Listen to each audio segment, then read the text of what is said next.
May 31, 1916. 3:48 p.m. The North Sea, off the coast of Jutland. The gray churning waters of the Atlantic are suddenly torn asunder by the rhythmic thunder of 15-inch guns. Admiral John Jellicoe stands on the bridge of the HMS Iron Duke. The air thick with the acrid stench of cordite and the soot of 100 coal-burning furnaces. Around him, the Grand Fleet stretches toward the horizon, a majestic, terrifying line of steel. These are the dreadnoughts, the ultimate expression of industrial age power. To the officers on the bridge, the math of war is simple. Whoever possesses the thickest armor and the heaviest shells wins the world. But as the British and German lines exchange salvos at 15,000 yards, a frustrating reality sets in. Despite the massive investment in these iron cathedrals, the hit rate is abysmal. Huge plumes of water, taller than the ships themselves, erupt where shells miss their mark.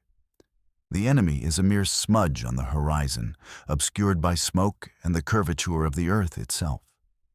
You are witnessing the peak of the Mahanian doctrine, where decisive battle means two titans slugging it out within sight of each other. It is a slow, ponderous dance of giants, one that is about to be rendered obsolete by a threat they can barely see. For decades, the battleship was the measure of a nation's pulse. If you had the Yamato or the Bismarck, you held the keys to the ocean. But the limitations were hardening like the steel plates on their hulls.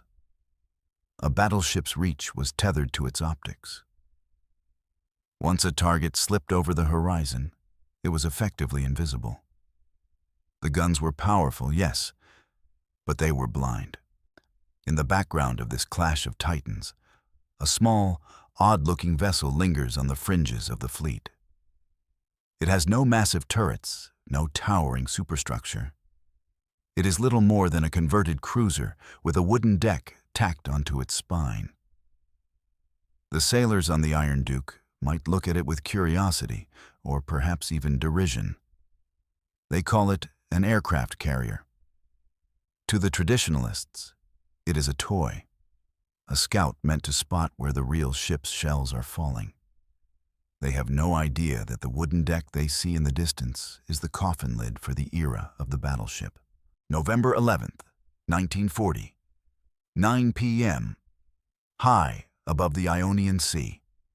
Lieutenant Commander Kenneth Williamson feels the biting Mediterranean wind whip through the open cockpit of his Fairey Swordfish. It is an absurd sight for a modern war. A biplane made of fabric and wire, lumbering through the night at barely 100 miles per hour. To any observer, this string bag belongs in the previous decade, not in a fight against the Regia Marina, the pride of fascist Italy. Beneath him, tucked deep within the heavily defended harbor of Taranto, lie 6 Italian battleships, massive, bristling fortresses of steel protected by layers of anti-aircraft batteries and barrage balloons. "Form up," Williamson signals. The plan is audacious, bordering on suicidal. Using the cover of darkness and the element of surprise, 21 of these frail biplanes, launched from the deck of the HMS Illustrious, are heading straight into the Dragon's mouth. You can hear the frantic thump, thump, thump of Italian Breda guns as the harbor erupts in a kaleidoscope of tracer fire. Williamson dives. The fabric on his wings groans under the G-force. At just 30 feet above the water, he levels out, the massive hull of the battleship Conte di Cavour looming like a mountain in his sights. He pulls the release. A single 18-inch torpedo splashes into the oily water, its engine humming as it streaks toward the target. The explosion that follows isn't just a tactical victory. It is a tectonic shift in the history of warfare. In a single night, half of the Italian battle fleet is put out of action by a handful of toys. The mighty battleships, meant to dominate the Mediterranean, are crippled while sitting at anchor, struck by an enemy they never even traded shots with. The news of Taranto ripples across the globe, reaching the desk of Admiral Isoroku Yamamoto in Tokyo.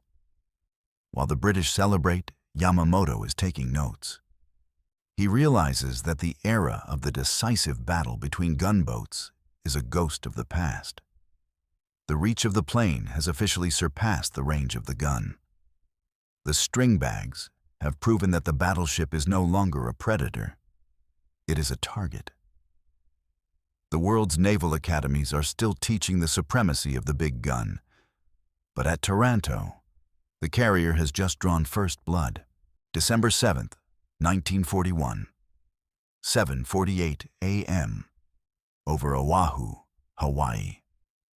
The peace of a Sunday morning is shattered not by the boom of a distant fleet, but by the high-pitched whine of 353 Japanese engines. Commander Mitsuo Fuchida looks down from his Nakajima B-5N Kate bomber and sees the standard-type battleships of the U.S. Pacific Fleet lined up like sitting ducks along Ford Island.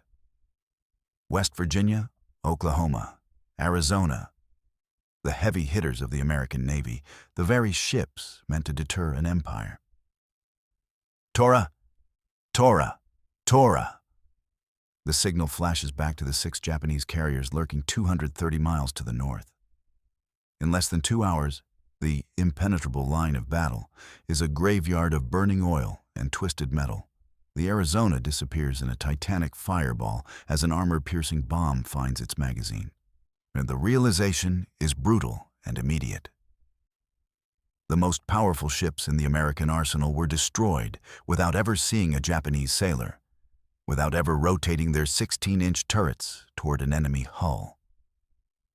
3 days later, the lesson is hammered home in the South China Sea. The HMS Prince of Wales, one of Britain's newest, most advanced fast battleships, and the HMS Repulse are hunted down by land-based Japanese torpedo bombers. Without air cover, these unsinkable fortresses are defenseless. Admiral Tom Phillips, a man who believed to his core that bombers are no match for a battleship, goes down with his ship. The world is forced to confront a new, terrifying reality. The reign of the big gun has collapsed. The battleship, once the queen of the chessboard, is now a vulnerability. The Pacific is no longer a theater for slow, grinding artillery duels. It is an ocean-sized arena where the flat top is the only thing that matters. The U.S. Navy, its battleship row in ruins, has no choice but to bet everything on the 3 carriers that were at sea during the attack: the Enterprise, the Lexington, and the Saratoga. The hunt is on, but the hunters are no longer ships. They are the young men in the cockpits of the SBD Dauntlesses and the TBD Devastators.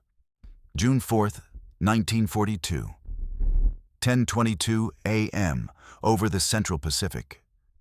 Lieutenant Commander Wade McCluskey is staring at a vast, empty blue desert. His fuel needle is dancing dangerously close to the E, and his squadron of SBD Dauntless dive bombers is reaching the point of no return. In the old days of naval warfare, if you couldn't see the enemy's smoke on the horizon, the battle was over. But this is the Battle of Midway. The moment the transition from steel to wings is finalized in blood. Suddenly, McCluskey spots it. A lone Japanese destroyer, the Arashi, streaking across the water like a white chalk mark. He follows it, and minutes later, the unthinkable appears. Below the clouds lie the 4 crown jewels of the Imperial Japanese Navy. The carriers Akagi, Kaga, Soryu, and Hiryu. And you have to imagine the scene from the perspective of the Japanese sailors below. They are focused on the horizon, expecting a traditional surface engagement, or perhaps looking for torpedo planes skimming the waves. They never look straight up. Don't let them get away. McCluskey's voice crackles over the radio. The American pilots push their noses down into a 70-degree scream. This is the reach that the battleship never had.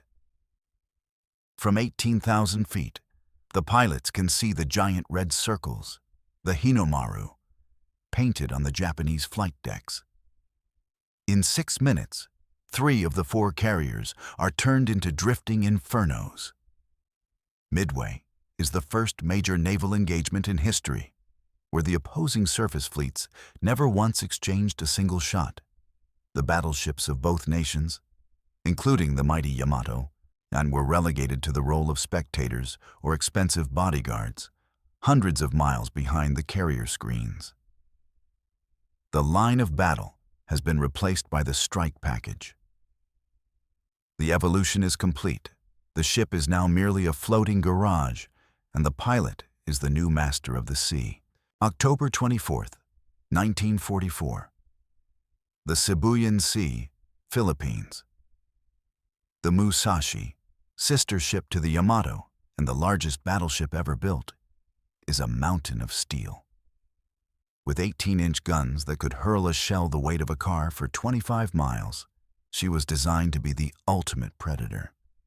But as she sails through the Philippine interior, she is met not by an American fleet, but by wave after wave of Hellcats and Avengers from the U.S. Third Fleet. For 5 hours, the Musashi endures a brutal, lopsided execution.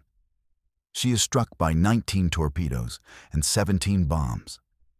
Her massive guns, designed to crush other ships, are useless against the swarming gnats in the sky. When she finally rolls over and vanishes into the depths, she takes the dream of the big gun with her.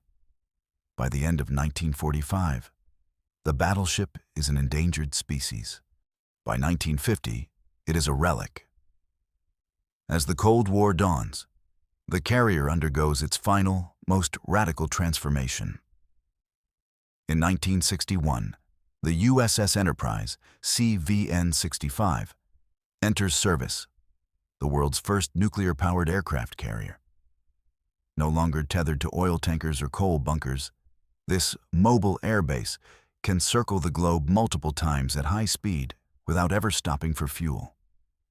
Today, a modern Ford-class carrier is a $3 billion city of steel. It doesn't just carry planes. It projects the entire diplomatic and military will of a superpower. Its reach is no longer measured in miles, but in continents. While the battleship relied on brute force, the modern carrier strike group relies on a sophisticated web of radar, satellites, and precision-guided munitions.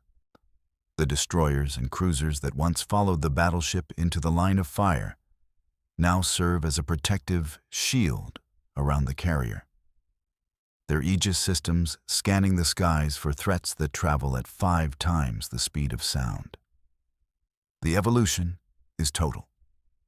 The battleship, the once mighty king of the seas, is now a museum piece, a silent witness to a time when naval power was measured by the size of a cannon rather than the length of a flight deck.